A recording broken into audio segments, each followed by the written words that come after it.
Halo pemirsa JBR TV dari Sabang sampai Merauke, dari Miangas hingga Pulau Rote. Bertemu lagi bersama saya Bilky Sabila dalam program Kominfo Newsroom. Halo pemirsa JBR TV.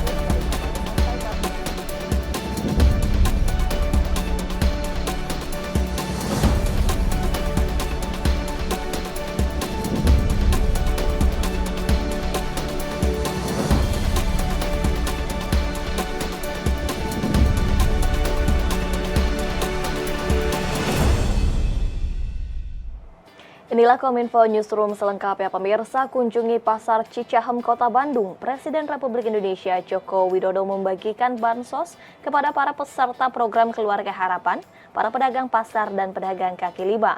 Presiden juga mengatakan pemerintah siap membantu revitalisasi pasar apabila dibutuhkan.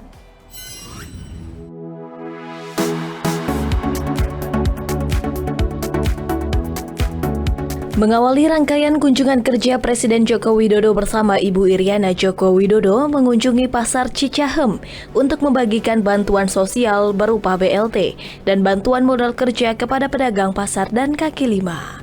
Kedatangan Presiden dan rombongan disambut antusiasme masyarakat. Presiden pun menyempatkan diri bercengkrama dan menyapa masyarakat sebelum membagikan BLT dan bansos. Presiden Joko Widodo berharap bantuan modal kerja dapat digunakan para penerima manfaat sebagai tambahan bantuan modal dan memajukan usaha. Selain membagikan bansos, Presiden juga memperhatikan kondisi Pasar Cicahem yang membutuhkan revitalisasi. Pasalnya, Pasar Cicahem berdiri di atas lahan milik BUMD. Ya, pagi hari ini saya sama di provinsi-provinsi yang lain memberikan bantuan sembako pada penerima manfaat PKH dan juga memberikan tambahan modal usaha, tambahan modal kerja pada pedagang-pedagang di pasar, kepada pedagang kaki lima. Itu. Pak, mengecek harga-harga juga nggak Pak? Mengecek kondisi harga juga, karena kan ada kenaikan. Harga relatif stabil, hanya satu di telur. Memang. Kenapa telur Pak? Iya. Telur masih tinggi, gimana pengendaliannya? Ya, ini kan pertama karena memang pakan ternak yang naik. Yang kedua ini fluktuasi biasa. Nanti ini ke 2 minggu ini insya Allah akan turun.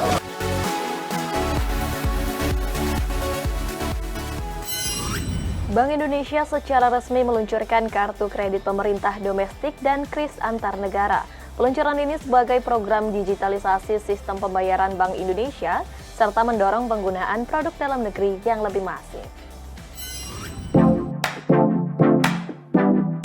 Bank Indonesia meluncurkan Kartu Kredit Pemerintah atau KKP Domestik sebagai bentuk implementasi Instruksi Presiden Nomor 2 Tahun 2022 yang tahap awalnya akan dilakukan melalui interkoneksi KRIS.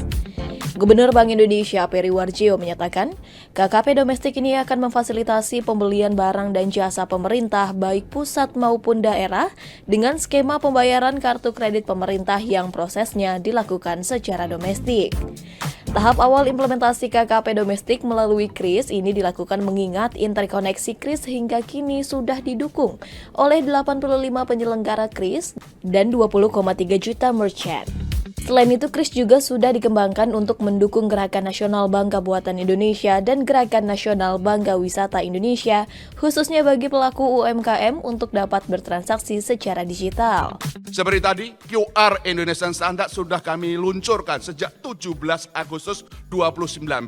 Oleh karena itu, kenapa sekarang sebagai satu-satunya standar yang berlaku di Indonesia, tidak boleh ada yang lain. Oleh karena itu, kenapa tadi 20,3 juta merchant, 90% itu UMKM, dan penggunanya sekarang adalah sudah 22,2 juta. Terima kasih kepada para perbankan sistem pembayaran yang mendukung upaya-upaya ini. Sementara itu, Menteri Koordinator Kemaritiman dan Investasi Luhut Binsar Panjaitan mengatakan, peluncuran KKP Domestik merupakan suatu langkah maju bagi bangsa Indonesia untuk meningkatkan layanan sistem belanja pemerintah. Menko Luhut pun mendorong pemerintah pusat dan daerah untuk segera mengimplementasikan KKP Domestik guna meningkatkan transparansi serta memberi kemudahan dalam transaksi belanja barang dan jasa pemerintah. Melalui KKP domestik ini juga diharapkan membantu percepatan pembayaran ke UMKM. KKP domestik menjadi penting untuk segera diimplementasikan dalam rangka transparansi serta memberi kemudahan di dalam transaksi belanja barang dan jasa pemerintah. Melalui KKP domestik ini diharapkan akan membantu percepatan pembayaran ke UMKM. Untuk itu seluruh kementerian, lembaga, dan BUMN diharapkan segera dapat menggunakan KKP domestik di instansi masing-masing. Dan kami mohon Bapak Presiden bersedia memberikan dan mengingatkan lagi kepala daerah untuk melaksanakan ini.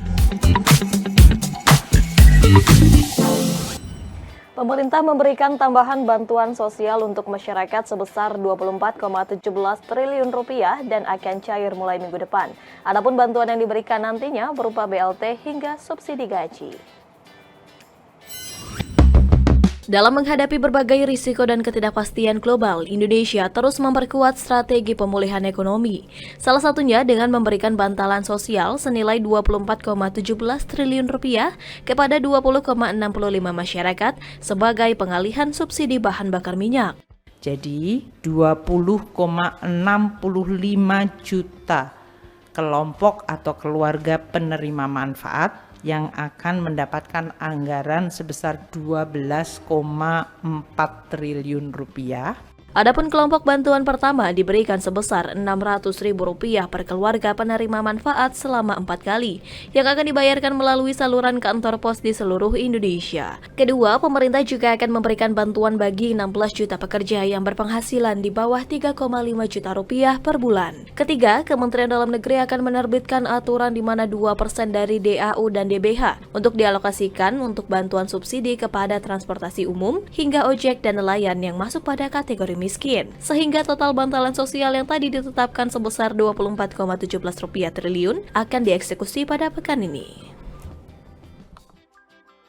Transportasi seperti angkutan umum, ojek, dan juga bahkan nelayan, dan tambahan perlindungan sosial. Jadi total bantalan sosial yang tadi ditetapkan oleh Bapak Presiden untuk bisa dieksekusi mulai dilakukan pada minggu ini adalah sebesar 24,17 triliun rupiah.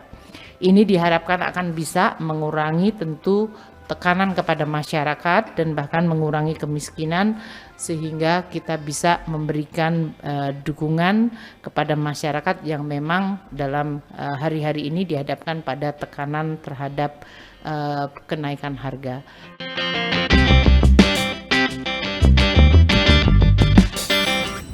Menteri Ketenagakerjaan Ida Fauziah menyaksikan penandatanganan perjanjian kerjasama Balai Latihan Kerja Komunitas Tahap 2 tahun 2022 antara Kementerian Ketenagakerjaan dan 300 lembaga penerima bantuan di Jakarta. Menaker berharap pembangunan BLK komunitas secara masif akan bisa menyambut bonus demografi sampai dengan tahun 2034.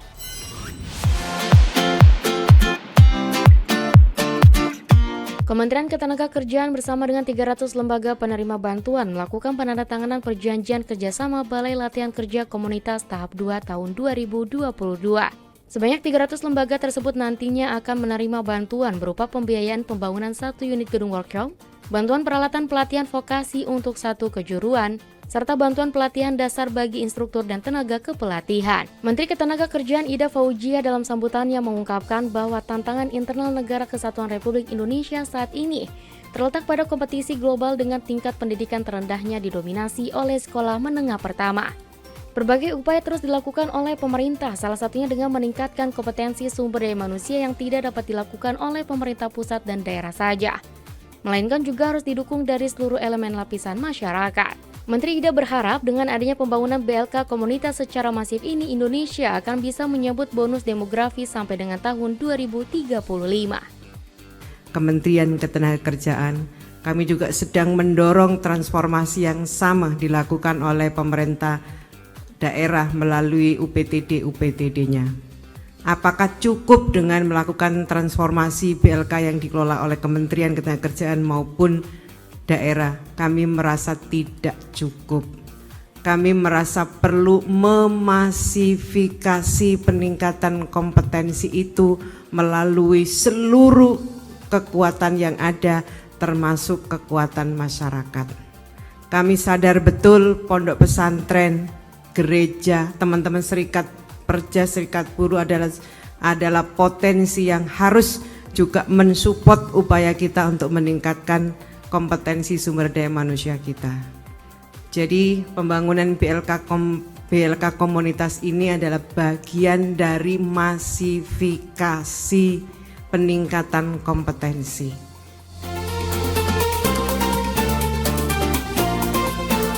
Pemirsa, usai jeda berikut ini kami akan kembali dengan informasi lainnya. Tetaplah bersama kami.